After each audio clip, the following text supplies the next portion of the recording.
warahmatullahi wabarakatuh. Perkenalkan, nama saya Nureka Sekar Arum, mahasiswa Fakultas Hukum Universitas Negeri Semarang dengan NIM 811421499. Berdirinya saya di sini akan menjelaskan mengenai sumber-sumber hukum internasional. Simak penjelasannya yuk. Sebelum mengetahui sumber-sumber hukum internasional, alangkah baiknya kita mengetahui dahulu apa itu hukum internasional.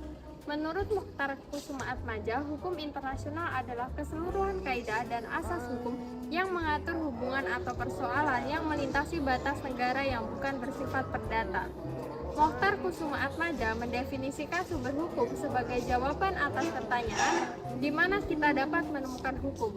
Pada dasarnya, sumber hukum internasional terbagi menjadi dua, yakni sumber hukum formal dan material. Adapun sumber hukum formal dalam hukum internasional ditegaskan dalam Statuta Mahkamah Internasional pasal 38 ayat 1, di mana sumber hukum internasional yang dipakai oleh mahkamah dalam mengadili perkara sebagai berikut.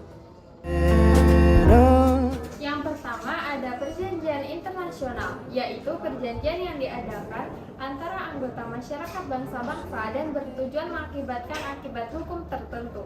Klasifikasi perjanjian internasional sebagai sumber hukum terdiri dari dua golongan. Yang pertama, yakni perjanjian bilateral, yaitu perjanjian antara dua pihak. Contohnya perjanjian RI dengan Republik Rakyat Tiongkok mengenai duit kenegaraan 1954. Dan perjanjian multilateral, yakni perjanjian antara banyak pihak atau lebih dari dua pihak. Contohnya, Konvensi Jenewa 1949 mengenai perlindungan korban perang.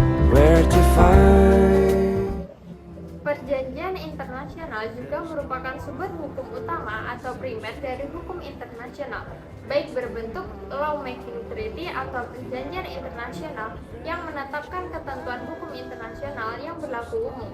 Misalnya, Konvensi Wina 1961 tentang hubungan diplomatik. Lalu, treaty contract atau perjanjian internasional yang menetapkan ketentuan hukum kebiasaan internasional yang berlaku bagi dua pihak atau lebih dan membuatnya berlaku khusus bagi pihak-pihak tersebut. Yang kedua, merupakan kebiasaan internasional. Ialah kebiasaan yang terbukti dalam praktik umum dan diterima sebagai hukum, misalnya penyambutan tamu dari negara lain.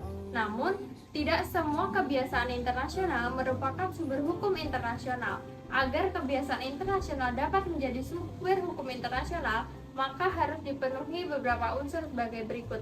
Yang pertama, ada kebiasaan yang bersifat umum atau unsur material. Kemudian yang kedua, ada kebiasaan itu diterima sebagai hukum atau unsur psikologis.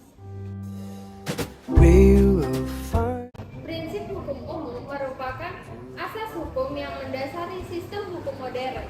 Beberapa contoh prinsip hukum umum yakni Pacta Sunt Servanda, Asas Bonum Fides, Abus de Droit, Asas non-intervensi, dan sebagainya.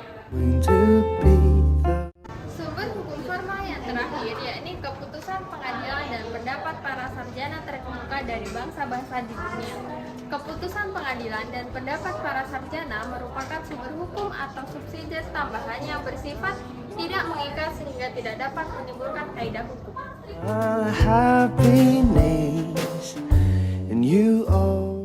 Sekian yang dapat saya sampaikan. Semoga materi yang saya jelaskan di awal tadi dapat bermanfaat bagi saudara semua. Wassalamualaikum warahmatullahi wabarakatuh.